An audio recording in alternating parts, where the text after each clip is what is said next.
investigating journalism. We're not serving the media bias, I guess, just depends on which channel you watch. The mainstream media has gone over the top. Washington is broken. They can't stand the truth, and apparently the news media can't stand the truth. Media that affirms their own point of view. I can't believe anything that they say. I just really can't. I think that we need a different point of view other than the Republican and the Democratic Party.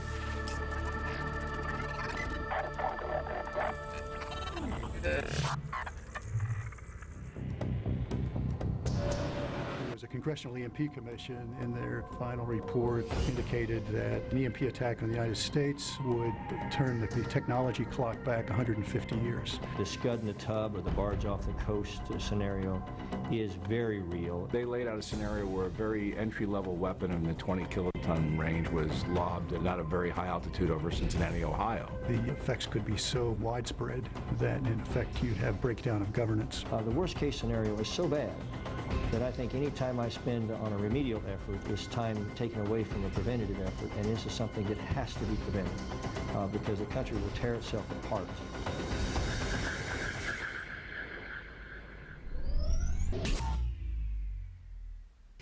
Welcome to For the Record. I'm Lori Dew. Tonight we look at a topic that most other networks won't cover. It's called an electromagnetic pulse, or EMP. News outlets avoid the topic because it often gets labeled a conspiracy theory. But what you'll hear tonight is no theory.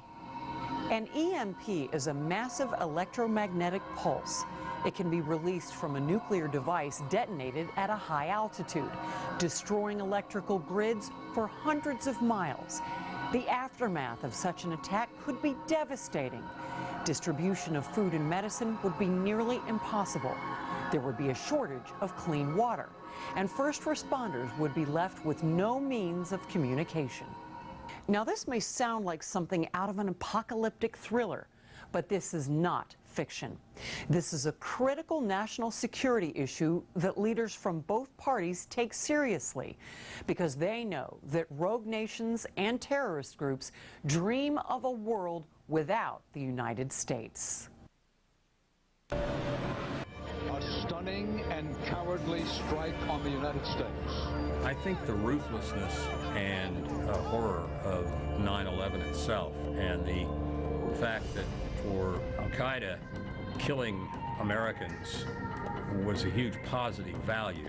James Woolsey served as the director of the CIA from 1993 to 1995. These guys lusted after massive destruction, and I think it, to some extent, began people thinking, what if the government in North Korea or in Iran really thought that the world would be so much a better place if they could just kill as many Americans as possible. After 9/11, Congress ordered a series of studies on weapons of mass destruction. In 2004, the EMP Commission delivered a report on the threat of an electromagnetic pulse attack on the United States. And the EMP Commission published 5 reports, 3 were classified and 2 were unclassified. The 2 unclassified were in 2004 and 2008. They laid out a scenario where a very entry-level weapon in the 20-kiloton range was lobbed at not a very high altitude over Cincinnati, Ohio. Michael Del Rosso is an engineer and Pentagon consultant. He has worked with the EMP Commission, and he has participated in confidential congressional briefings on nuclear threats to America. And the reason they chose that target is because that weapon with the radius of line of sight at the altitude, which was a nominal altitude, would have covered 74.5% of all the electric generating capacity in the United States and 83% of the substations in the United States and the majority of the population. Bill Graham, who was the chair, the one statement he made that I think needs to be remembered is EMP is one of a small number of effects that has existential consequences that could threaten the existence of the United States. George Baker is Professor Emeritus of Applied Science at James Madison University. He sits on the Board of Advisors for the Congressional Task Force on National and Homeland Security. the effects could be so widespread that in effect you'd have breakdown of governance. In Bill Graham's testimony, he thought that upwards of 50% of the population would die within the first year.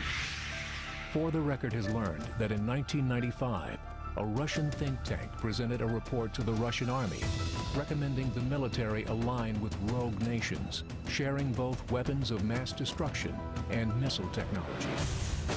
There was testimony in 2004 by Soviet flag officers that they rather sheepishly said that technology for super EMP weapons had actually leaked out to North Korea and other rogue nations. We think enough word of it is leaked out, and it's not a very technically complex idea, that it could well be the case that the North Koreans could pull off something like that.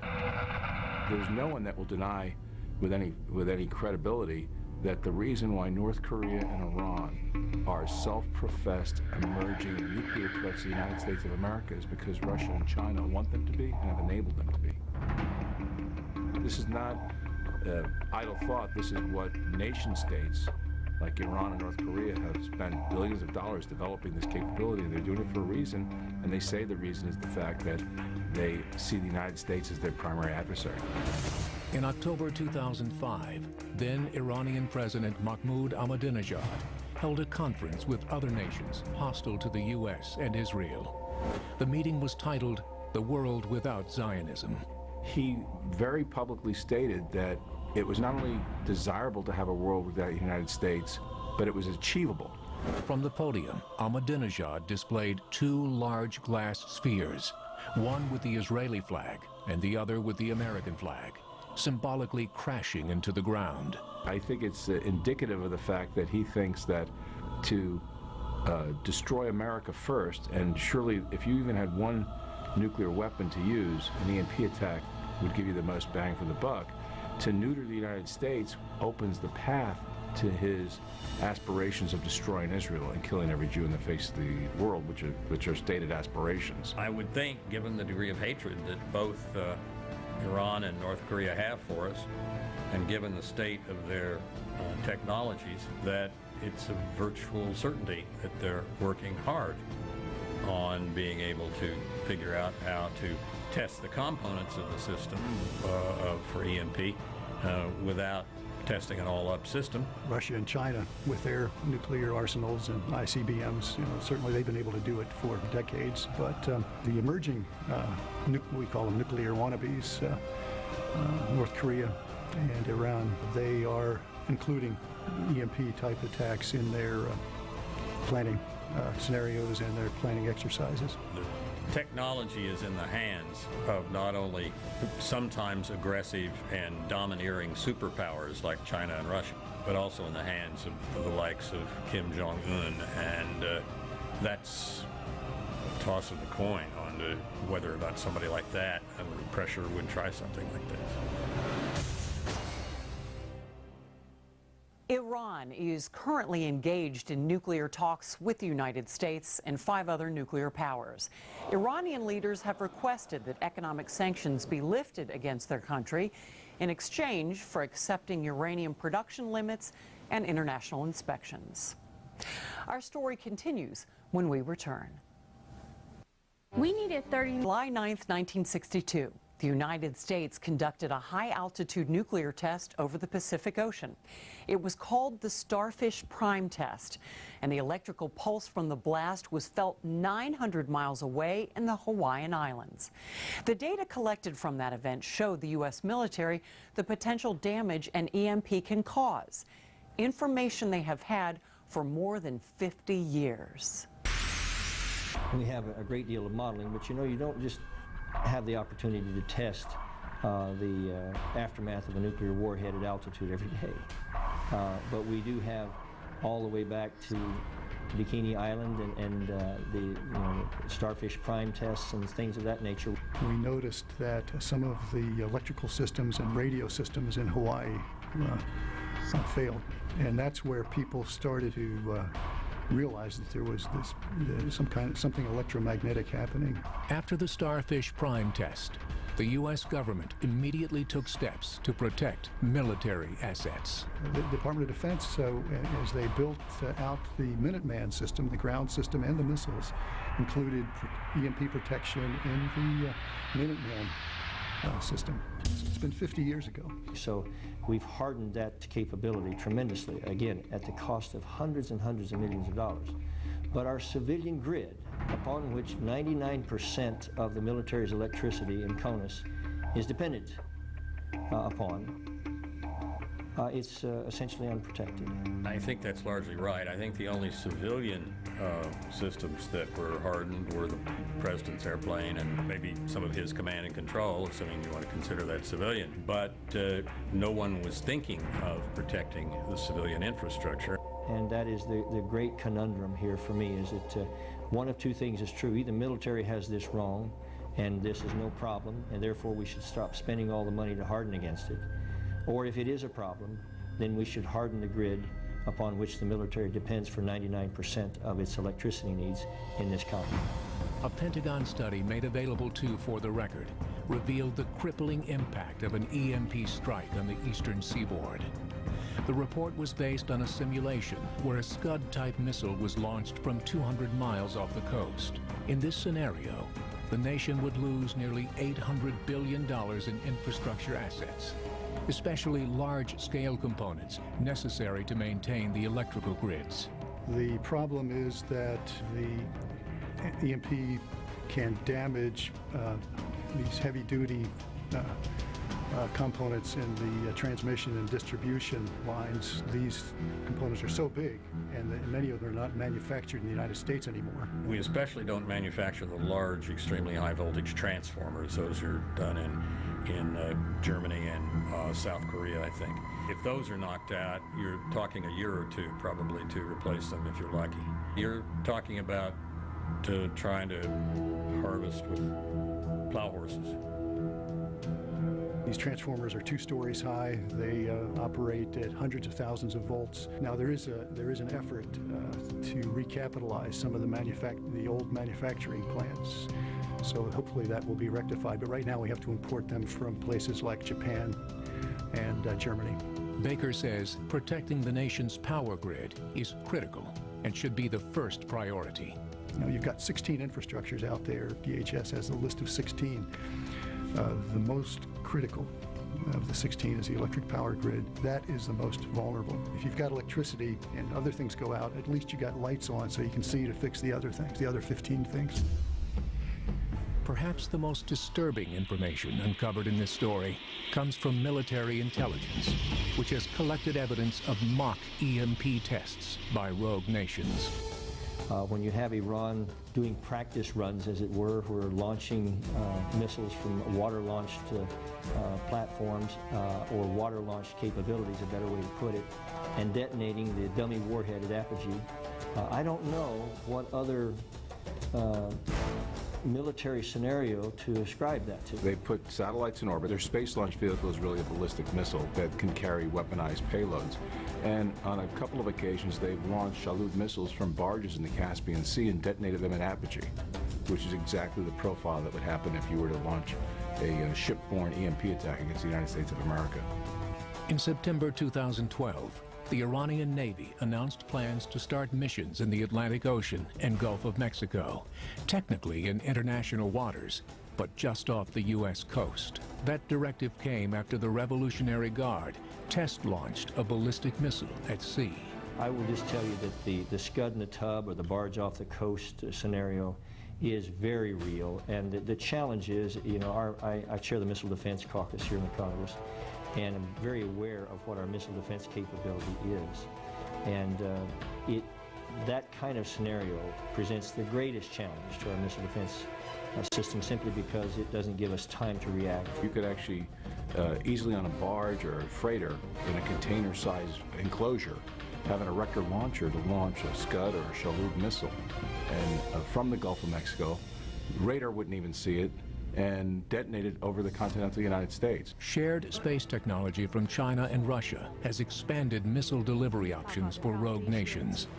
In December 2012, North Korea launched the satellite KMS-3-2, which military experts say followed an offensive strike course over the United States.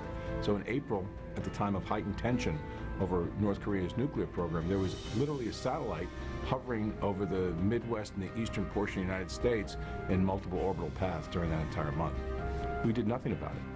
As a matter of fact, it was not even in the popular press that this was a threat, that this was a tactic that the Soviets had developed, and that you could be looking at the exercise of that tactic right now in a scenario that might lead to something more sinister in the future. For the Record spoke to multiple Pentagon officials who confirmed both North Korea and Iran are close to developing nuclear-capable intercontinental ballistic missiles and satellite delivery systems. Well, you might be getting into a classified area. I will just say this, that some of the things that are in the public domain, as you know, that there have been, in both countries, light satellite technology launched. A key factor in protecting the continental United States is effectiveness of the nation's early warning systems. We have a series of radars, but these radars are Cold War systems, and they're looking for weapons coming over the North Pole from Russia. Well, if you launch a ballistic missile from land, it's traceable. But this doesn't require any kind of accuracy or a particularly heavy throw weight if you launch it from a vessel.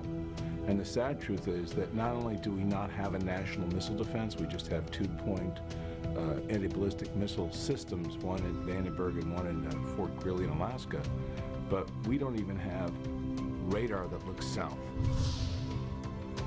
The evidence is compelling. America's enemies are making great strides in their ability to launch an EMP attack. Yet there seems to be a disconnect between the military and congressional leaders as to the severity and scope of the threat. I think it's like everything else. It takes a while for the reality to sort of permeate into the consciousness of lawmakers. You know, there are so many different things that we have to deal with. And when you have nuclear Iran and terrorism across the world, sometimes it's difficult to say, well, we have a new and very significant threat. It needs to be planned systematically and wisely. But this country has done so many more technologically complex and difficult things than protecting the electric grid from EMP and even EMP and hacking, that it's amazing. I have frequent contact with members of the House and the Senate, with staffers, with people in national security and national security policy, both uniformed and staff. And depending on these topics, there's a surprising ignorance. It's hard to have an intelligent conversation with many of them. We end our story this evening with some information you should know regarding EMP legislation that is now before Congress. There's several people and members in Congress on both sides of the spectrum that are very concerned about this. The two leading the pack are Representative Trent Franks from Arizona, a conservative Republican, and Representative Yvette Clarke from Brooklyn, a progressive Democrat. On June 18, 2013, H.R. 2417, known as the SHIELD Act, was introduced to Congress. If you look at a worst case scenario, which is a long shot, but nevertheless that's the job of some of us in these positions to do. And if there's anything that motivates me in this entire effort, it is that scenario, because I'm convinced that over the years, across history, each time a major vulnerability existed, an enemy almost always tried to exploit it, and the EMP is the ultimate asymmetric weapon.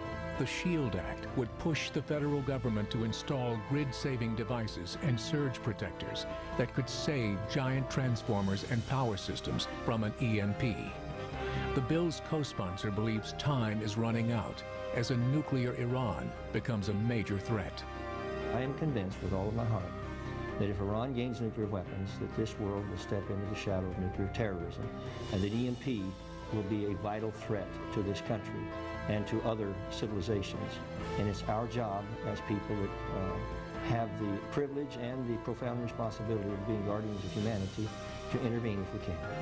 Experts say, based on the cost estimates, the bill is both a reasonable and responsible piece of legislation. EMP is not terribly difficult to defend against. You're talking probably a few dollars a person.